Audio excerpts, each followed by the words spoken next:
अस्सलाम वालेकुम वरहमतुल्लाहि वबरकातुहू औज़ु बिल्लाहि मिनश शैतानिर रजीम बिस्मिल्लाहिर रहमानिर रहीम శాపగ్రస్తుడైన సైతాన్ బారి నుంచి సృష్టికర్త అయిన అల్లాహ్ యొక్క రక్షణని అల్లాహ్ యొక్క సహాయాన్ని రక్షణ వేడుకుంటూ ఉన్నాను ఆమీన్.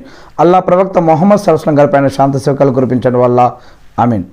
ఈరోజు మనం ఖురాన్ మరియు హదీసుల ఆధారంగా ఇస్లాంలో సమాధి జీవితం ఉందా లేదా అనే కొన్ని విషయాలు తెలుసుకోవడానికి ప్రయత్నిస్తూ ఉన్నాం. అసలు సమాధి జీవితం ఉందా లేదా, మానవుడికి రెండవ జన్మ ఎప్పుడు ఉంది అంటే మరణించిన తర్వాత మళ్ళా తిరిగి లేపబడతాడు.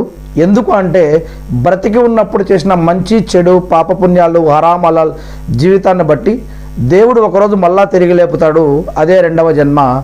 మరి ఆ రోజు ప్రళయ దినం, తీర్పు దినం, జడ్జిమెంట్ డే అని అంటాం. మరి ఆ రోజు దేవుడు తీర్పు ఇచ్చి కర్మలను బట్టి తీర్పు ఇచ్చి స్వర్గమా లేదా నరకమా అనేది నిర్ణయిస్తాడు అని ఖురాన్లో తెలియజేయడం జరుగుతూ ఉంది. మరి ఆ రోజు వచ్చేంతవరకు మనం ఎక్కడ ఉంటాం? దీనిని ఆలమే బర్జక్ జీవితం అని అంటారు. మరణించిన దగ్గర నుంచి ప్రళయ దినం వచ్చేంతవరకు ఈ యొక్క మరణించినటువంటి వ్యక్తిని ఒక దగ్గర ఉంటాడు.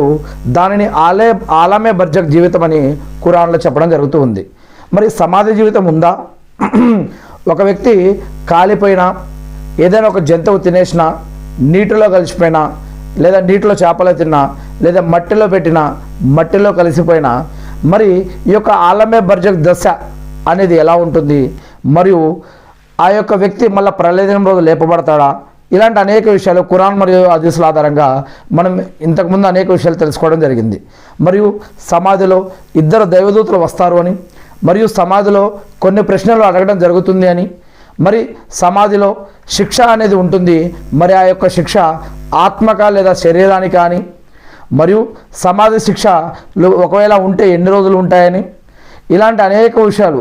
మరియు సమాధిలో ఎవరైనా శరీరాన్ని పెట్టిన తర్వాత, ఎవరైనా సమాధిలో ఖననం చేసిన తర్వాత వారి కోసం మనం ఏం దువా చేయాలి, లేదా మన యొక్క ఆ ప్రవక్త, అంతిమ ప్రవక్త, దైవ ప్రవక్త, అల్లాహ్ యొక్క ప్రవక్త, మరి అల్లాహ్ యొక్క భక్తుడు, అల్లాహ్ యొక్క దాసుడు అయినటువంటి ఈ యొక్క ప్రవక్త ముహమ్మద్ సల్లల్లాహు అలైహి వసల్లం గారు మరి మనకేం దువా నేర్పించారు?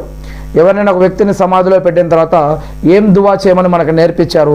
అల్లాహ్ని ఏం అడగమని మనకు చెప్పారు? ఇలాంటి అనేక విషయాలు మనం తెలుసుకోవడానికి ప్రయత్నిద్దాం. మరియు ముఖ్యంగా పునరుత్థాన దశలలో మరణం ఒకటి. పునరుత్థానానికి ముందు మనకి పునరుత్థానానికి మధ్య ఉన్న ఒక తెర ఈ యొక్క మరణం. ఈ యొక్క పునరుత్థానానికి మొదటి దశ ఈ యొక్క మరణం. ఇక రెండవది ఈ లోకానికి మరియు పరలోకానికి ఒక తెర లాంటిది ఈ యొక్క సమాధి జీవితం. మరియు మూడో విషయం, మరణానికి